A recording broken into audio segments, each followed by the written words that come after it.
नमस्कार दोस्तों, आज हम इस वीडियो में पढ़ेंगे मार्च का करंट अफेयर यानी कि मार्च 2022 का करंट अफेयर इस वीडियो में पढ़ने की कोशिश करेंगे भाई। ठीक है ना। यानी कि मार्च मंथ के अंदर जो मुख्य तौर पर जो घटना हुई है राष्ट्रीय और अंतर्राष्ट्रीय स्तर पर, उनके बारे में इस वीडियो में हम पढ़ने की कोशिश करेंगे भाई। जो मार्च 2022 की जो सबसे मुख्य घटना थी वो 5 राज्यों का जो विधानसभा का रिजल्ट, ठीक है ना, और साथ साथ में आईपीएल की शुरुआत। तो आज हम इस वीडियो में फुल डिटेल में इसके बारे में डिस्कस करेंगे भाई। यानी कि सबसे पहले बात करते हैं यानी कि 10 मार्च 2022 को 5 राज्यों के जो विधानसभा चुनाव हुए उनके परिणाम घोषित किए गए, और इन परिणामों में जो मुख्य तौर पर जो पार्टी विजय होकर आई है उनके बारे में हम बात करेंगे। तो सबसे पहले हम बात करते हैं यूपी की, यानी कि उत्तर प्रदेश की। यानी कि इस बार भी उत्तर प्रदेश में विधानसभा के चुनाव थे जिनका रिजल्ट 10 मार्च 2022 को आया, और यूपी में इस बार दोबारा से किसकी सरकार बनती है? बीजेपी की सरकार बनती है, और लगातार दूसरी बार बीजेपी यानी कि विजय हासिल करने में कामयाब होती है। और दूसरी बार जो बीजेपी के मुख्यमंत्री योगी आदित्यनाथ यूपी की मुख्यमंत्री के पद के तौर पर शपथ लेते हैं, यानी कि योगी आदित्यनाथ लगातार दूसरी बार सीएम बनने में कामयाब होते हैं। और यूपी विधानसभा में कुल 403 सीटें हैं। विधानसभा में कुल कितनी सीटें हैं? 403 सीटें हैं, और 403 सीटों में से 255 सीटों पर किसकी विजय होती है? बीजेपी की विजय होती है। और बीजेपी का इस बार मुख्यमंत्री का चेहरा योगी आदित्यनाथ थे, और योगी आदित्यनाथ लगातार दूसरी बार बीजेपी के सीएम बने हैं भाई। ठीक है। यदि मैं लोकसभा की बात करूं तो लोकसभा में जो यूपी की कुल कितने सीटें हैं? 80 सीटें हैं। और राज्यसभा की यदि मैं बात करूं, राज्यसभा में यूपी की तरफ से 31 सीटें हैं। और कई बार एग्जाम में पूछा जाता है भी बार जो लोकसभा में सबसे ज्यादा यानी कि सीटें किस राज्य से हैं, तो वो है यूपी से। यानी कि लोकसभा में सबसे ज्यादा प्रतिनिधित्व किस राज्य का है? वो यूपी का। और भारत का वह कौन सी विधानसभा है जिसमें सबसे ज्यादा सीटें हैं? वो भी यूपी में। यानी कि यूपी की विधानसभा की कुल 403 सीटें हैं, जो कि सभी राज्यों में सबसे ज्यादा है। और राज्यसभा में भी ये सबसे ज्यादा प्रतिनिधित्व किस राज्य का है? यूपी का। यानी कि उसमें राज्यसभा में कुल कितनी सीटें हैं? 31 सीटें हैं भाई। दूसरे नंबर पर मैं बात करता हूँ पंजाब की। किसकी बात करता हूँ? पंजाब की। और पंजाब में इस बार पहली बार किसकी सरकार बनती है? आम आदमी पार्टी की सरकार बनती है। और आम आदमी की पार्टी की तरफ से जो पंजाब के नए मुख्यमंत्री कौन बने हैं? भगवत मान आम आदमी पार्टी की तरफ से पंजाब के नए सीएम बने हैं। और पंजाब में कुल विधानसभा की सीटें कितनी हैं? 117 सीटें हैं। और 117 में से 92 सीटों पर आप आदमी पार्टी ने विजय हासिल की है, और भगवत मान पंजाब के नए मुख्यमंत्री बने हैं। यदि मैं लोकसभा की बात करूं तो लोकसभा में कुल पंजाब की कितनी सीटें हैं? 13 सीटें हैं। और यदि मैं राज्यसभा की बात करूं तो राज्यसभा में पंजाब की कुल कितनी सीटें हैं? 7 सीटें हैं। यानी कि लोकसभा और राज्यसभा में सबसे ज्यादा प्रतिनिधित्व किस राज्य का? यूपी का है। और सबसे ज्यादा यदि विधानसभाओं की मैं बात करूं तो सबसे ज्यादा विधानसभाओं में संख्या यानी कि किसकी है? यूपी की है, क्योंकि यूपी में 403 विधानसभा की सीटें हैं, जो कि भारत के सभी राज्यों में सबसे ज्यादा है। यानी कि यूपी का इस बार नए सीएम कौन बने? योगी आदित्यनाथ। और पंजाब में नए सीएम कौन बने? भगवत मान, जो कि आम आदमी पार्टी के हैं। और आम आदमी पार्टी पहली बार पंजाब में सरकार बनाने में कामयाब हुई भाई। तो तीसरे नंबर में बात करता हूं उत्तराखंड की। किसकी? उत्तराखंड की।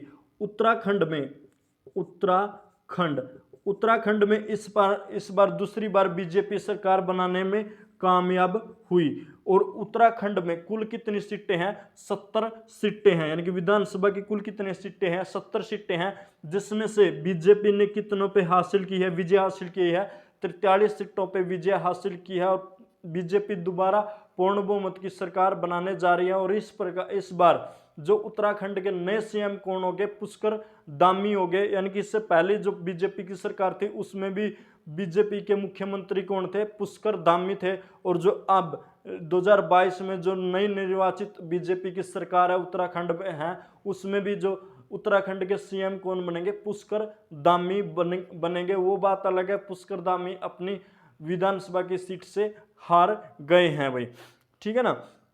यदि मैं उसके बाद में बात करता हूं गोवा की,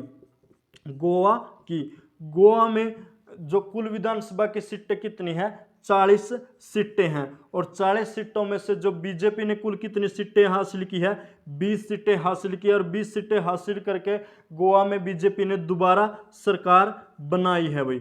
तो इस बार जो गोवा के नए मुख्यमंत्री कौन होंगे, प्रमोद सावंत होंगे। और प्रमोद सावंत पिछली जो बीजेपी की सरकार थी गोवा थी उसमें भी मुख्यमंत्री थे, यानी कि गोवा में लगातार दूसरी बार बीजेपी ने सरकार बनाई है, और पिछली बार भी प्रमोद सावंत गोवा के मुख्यमंत्री थे, और इस बार भी प्रमोद सावंत यानी कि गोवा के मुख्यमंत्री हो गए। यानी कि उत्तराखंड में भी लगातार दूसरी बार बीजेपी की सरकार आई है, और वही चेहरा यानी कि मुख्यमंत्री के तौर पे आगे आए हैं। और यूपी में भी लगातार दूसरी बार बीजेपी की सरकार बनी है, और योगी आदित्यनाथ लगातार दूसरी बार यानी कि उत्तर प्रदेश के मुख्यमंत्री बनने जा रहे हैं। इसी प्रकार गोवा में भी लगातार दूसरी बार बीजेपी की सरकार आई है, और प्रमोद सावंत लगातार दूसरी बार मुख्यमंत्री बनने जा रहे हैं भाई। और इसके अलावा जो एक राज्य बचा जिसका नाम है मणिपुर, यानी कि मणिपुर में भी इस बार विधानसभा का चुनाव हुआ, ठीक है ना। और विधानसभा के चुनाव में जो मणिपुर में कुल कितने सीटें हैं, 60 सीटें हैं भाई। यानी कि मणिपुर में विधानसभा की कुल कितने सीटें हैं, 60 सीटें हैं, जिसमें से बीजेपी सरकार ने कितने हासिल की है, 32 सीटों के साथ यानी पूर्ण बहुमत की सरकार बनाने में कामयाब हुई है। यानी कि मणिपुर में भी किसकी सरकार बनी है, बीजेपी की सरकार बनी है। और इस बार मणिपुर में जो बीजेपी के नए मुख्यमंत्री या मणिपुर के नए मुख्यमंत्री कौन है बने हैं, एन बीरेन सिंह बने हैं, यानी कि एन बीरेन सिंह नए मुख्यमंत्री बने हैं। और पिछली जो बीजेपी की सरकार थी मणिपुर में उसमें भी मुख्यमंत्री कौन बने हैं, एन बीरेन सिंह थे। और एन बीरेन सिंह लगातार दूसरी बार मणिपुर के मुख्यमंत्री की शपथ लेंगे भाई। यानी कि इस प्रकार 5 राज्य के चुनाव हुए, और 5 राज्यों में से 4 में बीजेपी ने विजय हासिल की, और एक में आम आदमी पार्टी की सरकार बनने में कामयाब हुई जो कि पंजाब में बनी।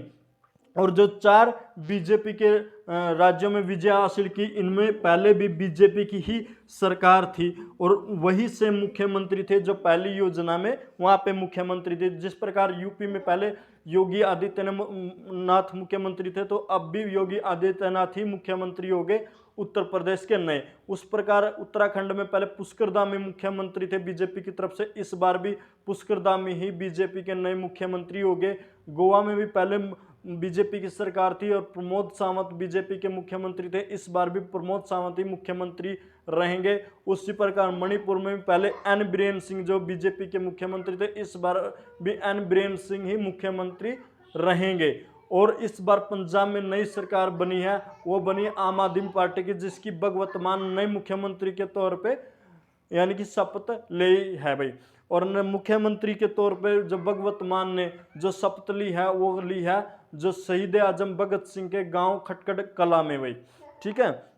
और जो अपना उत्तराखंड के जो मुख्यमंत्री है इन्होंने जो शपथ ली है वो 23 मार्च को शपथ ली है भाई, ठीक है ना। अब उसके बाद यदि मैं बात करता हूँ आईपीएल की भाई, यानी कि दूसरी जो करंट अफेयर की बात करूँ, मार्च में जो करंट अफेयर के तौर पर दूसरा नंबर पर है वो है आईपीएल, यानी कि आईपीएल 2022। आईपीएल की सबसे पहले फुल फॉर्म क्या है, इंडियन प्रीमियर लीग 2022। और इस बार ये आईपीएल का कौन सा सीजन था, 15वां सीजन है भाई। यानी कि आईपीएल 2022 का इस बार कौन सा सीजन है, 15वां सीजन है भाई।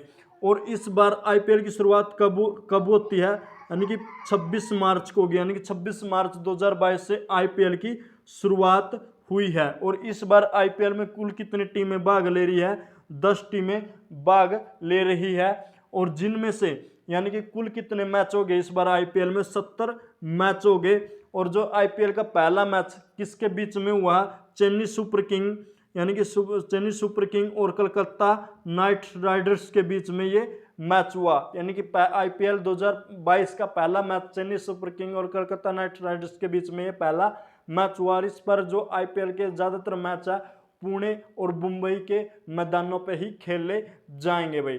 तो ये था इस बार का मार्च 2022 का करंट अफेयर। तो अगली वीडियो में फिर मिलेंगे नए टॉपिक के साथ, तब तक जय हिंद जय भारत, धन्यवाद दोस्तों भाई।